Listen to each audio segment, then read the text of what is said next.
الصوم لله يجزي كيف شاء به نحمده ونصلي على رسوله الكريم اما بعد بسم اللہ الرحمن الرحیم۔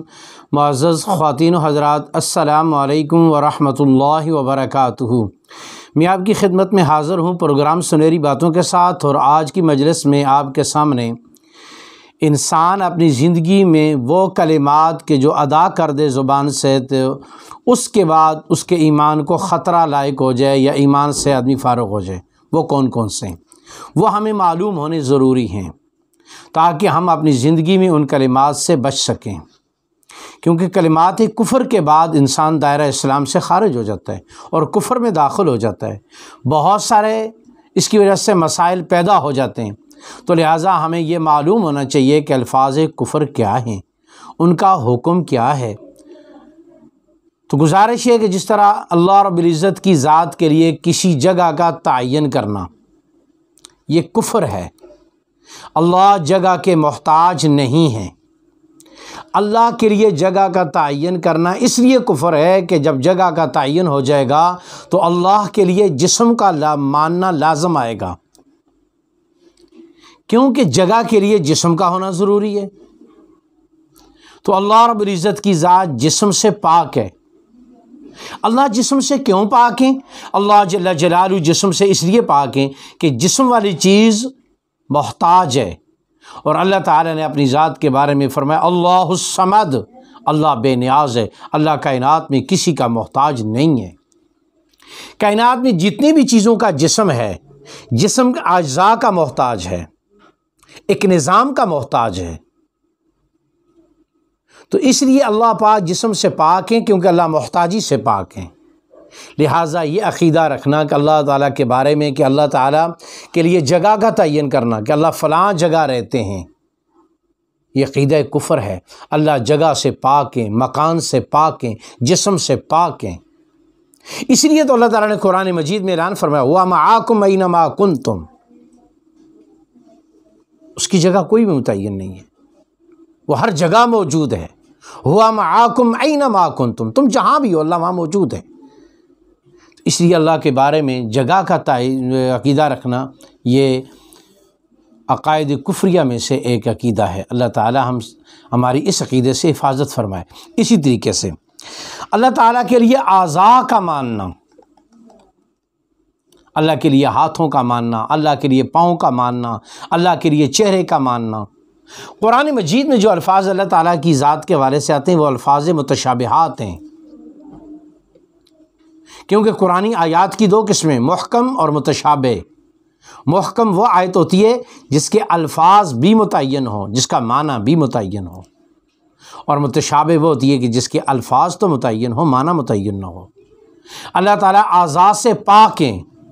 کیوں پاک ہیں؟ اس لیے کہ اعضاء جسم کے محتاج ہیں، جسم ایک نظام کا محتاج ہے، اور جسم والی چیز حادث ہے، فنا ہونے والی ہے۔ کائنات میں کوئی بھی جسم والی چیز ایسی نہیں ہے کہ جس کو بقا ہو، اور اللہ الاول لیس قبلہ شیء والآخر لیس بعدہ شیء، اس لیے اللہ تعالیٰ اعضاء سے پاک ہیں۔ ایسے ہی اللہ رب العزت کی ذات کے بارے میں یہ کہنا کہ اللہ رب العزت کی ذات کو بعد میں اس بات کا خیال آیا، جس طرح ہم دنیا میں کوئی کام کرتے ہیں تو کام میں کوئی کمی رہ جائے تو ہم کہتے ہیں یار یہ کمی اس لیے رہ گئی کہ اس کے بارے میں مجھے بعد میں خیال آیا۔ اللہ خالق ہے۔ خالق کس ذات کو کہتے ہیں؟ جو پہلی مرتبہ بنائے، بغیر نمونے کے بنائے، 100% صحیح بنائے، اس کو خالق کہتے ہیں۔ اللہ نے انسان کو پہلی مرتبہ بنایا، بغیر ماڈل کے بنایا، 100% صحیح بنایا۔ تو اللہ رب العزت کی ذات خطا سے پاک ہیں۔ یہ کہنا کہ اللہ کو بعد میں یہ خیال آیا، یہ اللہ تعالیٰ کے بارے میں نسیان کا عقیدہ ہے۔ اللہ نسیان سے پاک ہے۔ ایسے ہی کوئی آدمی یہ کہتا ہے کہ جی خواہ مخواہ ہمیں جہنم میں بھیجنے کے لیے اللہ نے پیدا کیا۔ اللہ رب العزت کی ذات نے کسی بھی انسان کو جہنم میں ڈالنے کے لیے پیدا نہیں کیا۔ نبی کریم صلی اللہ علیہ وسلم کی مبارک حدیث ہے ہر انسان کا ایک ٹھکانہ جنت میں اور ایک جہنم میں ہے، دونوں ٹھکانوں میں اپنی جگہ وہ بنائے گا اپنے اعمال کے مطابق۔ اعمال درست ہیں تو جنت اس کا ٹھکانہ ہے، اعمال غلط ہوں گے تو اس کا جہنم اس کا ٹھکانہ ہے۔ فَأَلْهَمَهَا فُجُورَهَا وَتَقْوَاهَا وَهَدَيْنَاهُ النَّجْدَيْنِ، دو راستے اللہ نے بتا دیے، یہ راستہ جنت کو جا رہا ہے، یہ راستہ جہنم کو جا رہا ہے، یہ نیکی کا راستہ ہے، یہ گناہ کا راستہ ہے۔ تمام انبیاء کو بھیج کر اللہ تبارک و تعالیٰ نے غلط اور صحیح میں فرق کرنے کے لیے، جائز اور ناجائز میں فرق کرنے کے لیے، حلال اور حرام میں تمیز کرنے کے لیے تمام انبیاء کی شریعت دے کے بھیجا۔ اس لیے الحلال بین والحرام بین، حلال بھی واضح کر کے چلے گئے، حرام بھی واضح کر کے چلے گئے۔ اس کے بعد اگر کوئی آدمی اپنے اعمال کی وجہ سے جہنم میں جا رہا ہے تو یہ قصور جہنم میں جانے والے کا ہے، اس کو دونوں راستے بتا دیے ہیں۔ اب وہ اپنا اختیار استعمال کر کے اگر جہنم کے اعمال کر کے جہنم میں جا رہا ہے تو اس میں اللہ رب العزت کی ذات کو مورد الزام ٹھہرانا یہ کفر ہے اپنے اعمال کی وجہ سے۔ اللہ تعالیٰ قرآن مجید میں فرماتے ہیں لہا ما کسبت وعلیہا مکتسبت، اللہ تعالیٰ قرآن مجید میں فرماتے ہیں ظہر الفساد فی البر والبحر بما کسبت ایدی الناس، سمندر کی تہوں کے اندر جو طغیانیاں ہیں اور فضاؤں اور ہواؤں کے اندر جو طوفان ہیں، یہ سب کچھ انسان کے اعمال کا نتیجہ ہیں۔ اعمالکم اعمالکم، اس لیے اللہ رب العزت کی ذات نے انسان کو دونوں راستے بتا دیے، ان کا انجام بھی بتا دیا، اور اس راستے کے نفع نقصان کے لیے اللہ نے انبیاء کی جماعت کو بھیج کر نفع نقصان بھی واضح کر دیا۔ پھر اگر کوئی راستے پہ چلتا ہے تو اس کا اپنا قصور ہے، اللہ رب العزت کی ذات کو یہ الزام دینا کفر ہے۔ ایسے ہی یہ کہہ دینا کہ ہمیں نہ ہی بنایا ہوتا، خواہ مخواہ اللہ تعالیٰ نے ہمیں بنا کے مشکل میں ڈال دیا، اللہ ہمیں بناتا ہی نا۔ انسان پر جو مشکلات آتی ہیں وہ انسان کے لیے دو بنیادوں پر آتی ہیں، یا انسان اللہ کا محبوب ہے یا انسان اللہ کا مجرم ہے۔ محبوبوں پہ آزمائشیں آتی ہیں ان کے مراتب کو بلند کرنے کے لیے، ان کے قربتوں کو کے فاصلوں کو مٹانے کے لیے۔ اذ ابتلی ابراہیم ربہ بکلمات فتمہن قال انی جاعلک للناس اماما، آزمائشیں ابراہیم علیہ السلام پر آئیں اور اللہ تعالیٰ نے فرمایا ان آزمائشوں میں کامیابی کے بعد میں نے اس کو انسانیت کا امام بنا دیا۔ صحابہ پر آزمائشیں آئیں، اللہ تعالیٰ نے ان کے اوپر آزمائشوں کے بعد انعامات کی بارش فرمائی۔ فرمایا بدر والے آج کے بعد کچھ بھی کریں ان سے پوچھا نہیں جائے گا، کیونکہ بدر ایک بڑی آزمائش تھی۔ صحابہ ثابت قدم رہے، اپنے نبی کے ساتھ جمے رہے، اللہ کی مدد بھی آئی، اور اس کے بعد اللہ تبارک و تعالیٰ کی طرف سے عنایتیں بھی آئیں۔ اور دوسرے انسان کے اوپر آزمائش آتی ہے انسان کے اعمال کی وجہ سے، وہ عذاب ہوتا ہے۔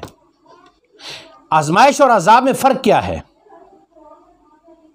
اگر اس انسان کے اوپر تکلیف کے بعد انسان اللہ کی طرف رجوع کر رہا ہے تو سمجھ لو کہ آزمائش ہے۔ اگر اس کے بعد وہ اللہ سے دور ہو رہا ہے، اعمال صالحہ کے بجائے اعمال بد کی طرف جا رہا ہے، تو سمجھ لو کہ یہ انسان کے اوپر جو حالات ہیں اس کے اپنے اعمال کی وجہ سے ہیں۔ یہ کسی کو مجرم نہ بنائے، یہ اپنے آپ کو مجرم بنائے۔ اس لیے یہ کہہ دینا کہ ہمیں نہ ہی بنایا ہوتا تو خواہ مخواہ اللہ تعالیٰ نے ہمیں مشکل میں بنا کے ڈال دیا، نہیں، اللہ نے مشکل میں نہیں ڈالا۔ اگر اللہ تعالیٰ کسی مشکل میں ڈالتے ہیں اس پر اللہ نے بہت بڑا اجر رکھا ہے۔ فرمایا مومن کے تو پاؤں میں جو کانٹا چبھتا ہے اللہ نے اس کے اوپر بھی اجر رکھا ہوا ہے۔ کوئی عمل مومن کا ایسا نہیں کہ جو اجر سے خالی ہو، عمل تھوڑا ہے اجر بہت زیادہ ہے۔ مثلا جو آدمی فجر کی نماز کے بعد 3 مرتبہ استغفار پڑھے گا، سمندر کی جھاگ کے برابر بھی صغیرہ گناہ اللہ معاف فرما دیں گے۔ کتنا بڑا انعام ہے، عمل کتنا ہے۔ جو آدمی مغرب کی نماز اور فجر کی نماز کے بعد 7 مرتبہ پڑھے گا اللہم اجرنی من النار، جہنم کیا خود پکارتی ہے اللہ مجھ سے اس کی حفاظت فرما دے۔ عمل کتنا چھوٹا ہے، اجر کتنا بڑا ہے۔ روزے میں انسان صبح سے لے کے شام تک اللہ کی رضا کے لیے بھوکا رہتا ہے۔ اللہ کیا فرماتے ہیں الصوم لی وانا اجزی بہ، اگر روزے میرے لیے ہے تو بدلہ بھی تو خود اللہ ہوں۔ اس لیے آزمائشوں کے اوپر اللہ کی طرف سے انعامات کی بارش ہے۔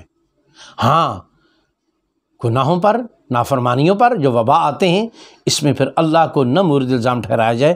انسان اپنے آپ کو، نفس اور شیطان کی سرکشی ہوتی ہے جس کی وجہ سے انسان ان راستوں پہ چلتا ہے، تو انسان اپنے نفس کو قابو رکھے اور شیطان کے راستے سے اپنے آپ کو بچائے۔ اس لیے انسان ان تمام حالات میں کسی اور کو مورد الزام نہ بنائے، اپنے آپ کو قصوروار بنائے۔ اللہ تعالی ہمیں صحیح سوچ، صحیح عقیدہ، صحیح راستہ نصیب فرمائے، اور اللہ پاک اس کی منزل کو بھی ہمیں نصیب فرما دے، اور اللہ غلط راستے سے، غلط نظریے سے ہماری حفاظت فرمائے۔ السلام علیکم ورحمۃ اللہ وبرکاتہ۔